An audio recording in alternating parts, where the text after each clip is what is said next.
নমস্কার বন্ধুরা, যতন খুলুম খা এই চ্যানেলে ওপিনিয়ন সার্ভে করা হয়েছিল সম্প্রতিকালে, এক সপ্তাহ আগে।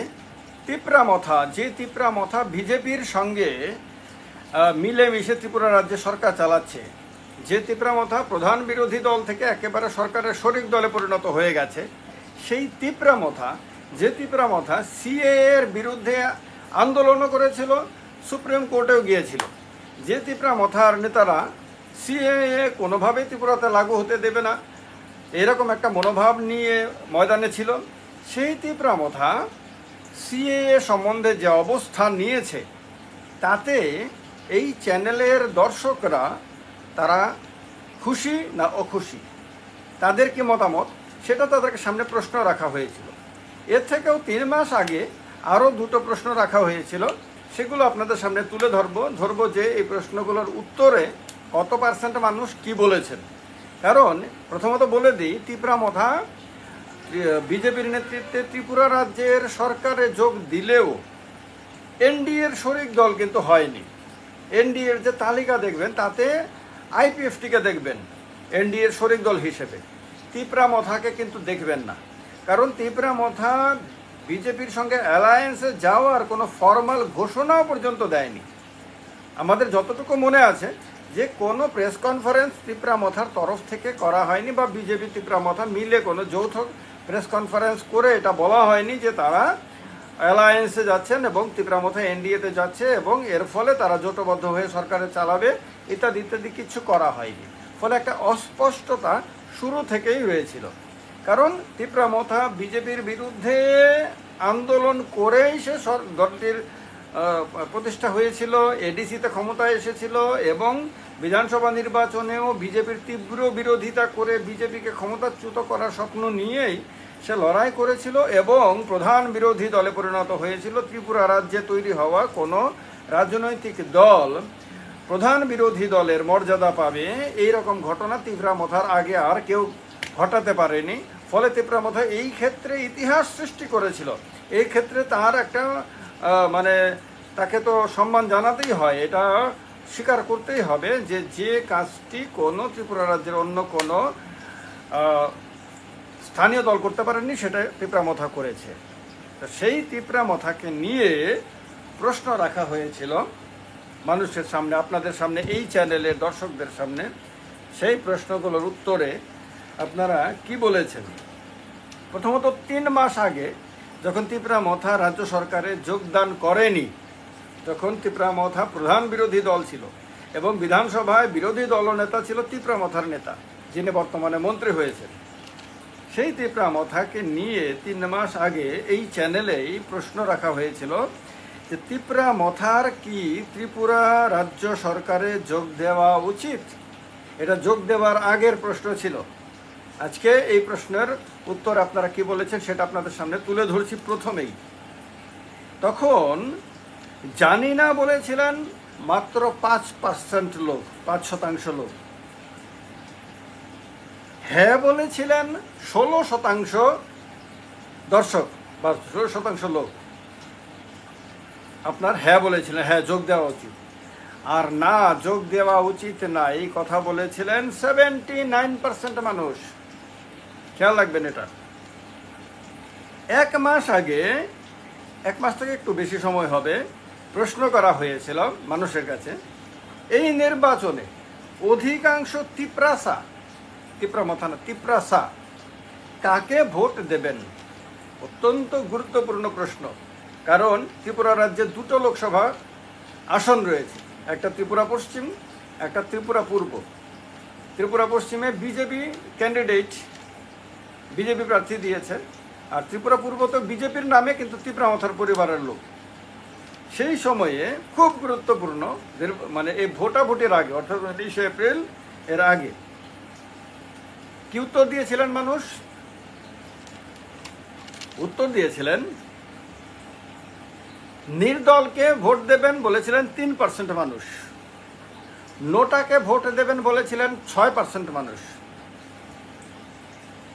বিজেপিকে ভোট দেবেন বলেছিলেন 37% মানুষ, কংগ্রেস সিপিএমকে ভোট দেবেন বলেছিলেন 54% মানুষ, এই ভোটারদের মধ্যে তিপ্রাসা ভোটার কিন্তু বিশাল রয়েছে, কারণ এই চ্যানেলের দর্শকদের মধ্যে বিশাল সংখ্যক তিপ্রাসা ভাই বোনেরা রয়েছেন। সুতরাং তিপ্রাসাদের মতামত এতে মোটামুটিভাবে প্রতিফলিত হয়েছে ধরে নেওয়া যায় সাধারণভাবে। এটা তো স্যাম্পল সার্ভে, সুতরাং স্যাম্পল হিসাবেই বলা যায় এখানে। এবার আপনাদেরকে যে প্রশ্নটার উত্তর আপনাদের কাছে জানার, মানে এ ব্যাপারে মতামত কত পার্সেন্ট কী দিয়েছে সেটা কৌতূহল সবচেয়ে বেশি থাকবে, সেটা হলো 5 দিন আগে প্রশ্ন রাখা হয়েছিল সিএএ সম্বন্ধে তিপ্রামথার ভূমিকায় আপনি কি খুশি? এই প্রশ্নের উত্তরে কতজন কি বলেছেন? তিপ্রামথার প্রত্যেকটি নেতা এবং কর্মীর জন্য এটা জানা দরকার, কারণ একটি দলকে এই যে কথাগুলো বলছি, এগুলি একটি দল ম্যাচিওর্ড হওয়ার ক্ষেত্রে দলের এবং দলের কর্মীদের নিজেদের আরও পাকাপোক্তভাবে তৈরি করার ক্ষেত্রে তাদের এই জনমতগুলো জানা খুব জরুরি। তাহলে তারা নিজেদেরকে সংশোধন করতে পারবেন, নিজেদেরকে আগামী দিনের জন্য তৈরি করতে পারবেন। যদি প্রকৃত অর্থে দীর্ঘমেয়াদী রাজনীতি করতে চান, যদি প্রকৃত অর্থেই মানুষের জন্য কিছু করতে চান, তাহলে মানুষ তাদেরকে নিয়ে কি ভাবে সেটা তারা যদি জানতে না পারেন, তাহলে একটা অন্ধকারে থাকবেন, তাহলে একটা ভুল ধারণার মধ্যে থাকবেন। আর ভুল ধারণার মধ্যে থাকা কোনো রাজনৈতিক নেতা কর্মী কোনো দিন পৃথিবীর ইতিহাসে কোনো দিন মানুষের ভালো করতে পারেনি, কোনো দিন কোনো মানে বড় কাজ করতে পারেননি। আজকের দিনেও এটা সমানভাবে প্রযোজ্য। এই কারণে আমি জানি তিপ্রামথার নেতা থেকে কর্মী পর্যন্ত সমর্থকরা সবাই ভিডিওগুলো দেখেন এবং এইগুলো থেকে তারা শিক্ষা নেওয়ার চেষ্টা করেন বলে আমি প্রত্যাশা করি। কি উত্তর দিয়েছিলেন? ত্রিপুরায় কি সিএ সম্বন্ধে তিপ্রামথার ভূমিকায় আপনি কি খুশি? উত্তরে জানি না বলেছিলেন 9%, জানি না, তারা কোনো মতামত দেয়নি। হ্যাঁ খুশি এই কথা বলেছিলেন 28%, 28% মানুষ বলেছিলেন তিপ্রামথার ভূমিকায় খুশি।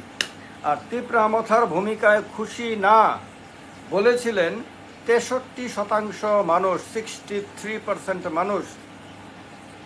এগুলি স্যাম্পল সার্ভেতে বোঝা যায় মোটামুটিভাবে মানুষ কি ভাবছেন। মানুষের মতামত আপনাদের রাজনৈতিক দলের রাজনৈতিক নেতাদের কর্মকাণ্ডে কোন দিকে যাচ্ছে, এইগুলি বুঝে নিজেদেরকে সংশোধন করতে পারলে একটি দল পরবর্তী নির্বাচনে নিজেকে আরও মজবুতভাবে প্রস্তুত করতে পারে। তিপ্রামথার নেতাকর্মীরা আশা করি এতে বুঝতে পারেন যে এই চ্যানেলের দর্শক যারা বিভিন্ন পলিটিক্যাল পার্টির সমর্থক রয়েছেন, অনেকে আছেন যারা কোনো পলিটিক্যাল পার্টিকে পছন্দ করেন না, অনেকে আছেন নিরপেক্ষ ভূমিকা পালন করেন, অনেকে আছেন মডারেট, তারা এই পার্টিকেও পছন্দ করেন, ওই পার্টিকেও পছন্দ করেন, যে ভালো কাজ করেন তারই প্রশংসা করেন, যে খারাপ কাজ করেন তার নিন্দা করেন। বিভিন্ন ধরনের চিন্তা চেতনার মানুষ কিন্তু এখানে রয়েছেন। তো সুতরাং তাদের সার্বিক মতামতের ভিত্তিতে এই সার্ভের রিপোর্টটা আপনাদের সামনে রাখলাম। আশা করি আপনারা যারা এর সঙ্গে সংশ্লিষ্ট তারা এর থেকে শিক্ষা নিতে পারবেন। আর যদি শিক্ষা নিতে পারেন তাহলে লাভবান হবেন। আর শিক্ষা যদি না নিতে পারেন, এতে যদি মনে করেন না আরে ফালতু এসব জিনিস করে কী লাভ হবে, আমাদের সমালোচনা করে না, সমালোচনা যদি কেউ করে তাহলে ডেফিনেটলি আপনার জন্য ভালো। সমালোচনাকে যদি গ্রহণ করতে পারেন তাহলে বোঝা যাবে যে আপনার মধ্যে লিডারশিপ কোয়ালিটি আছে। আর সমালোচনাকে যদি সহ্য করার ক্ষমতা না থাকে তাহলে সারা জীবন ধরে পরিশ্রম করলে আপনি কোনো দিন নেতা হতে পারবেন না। পদ নিতে পারবেন, বড় পদ দখল করতে পারবেন, বিভিন্ন পদ দখল করে থাকা প্রচুর মানুষ আছে, তাদেরকে মানুষ নেতা মানে না, পছন্দ করে না, তারা পদাধিকারী, তারা নেতা না।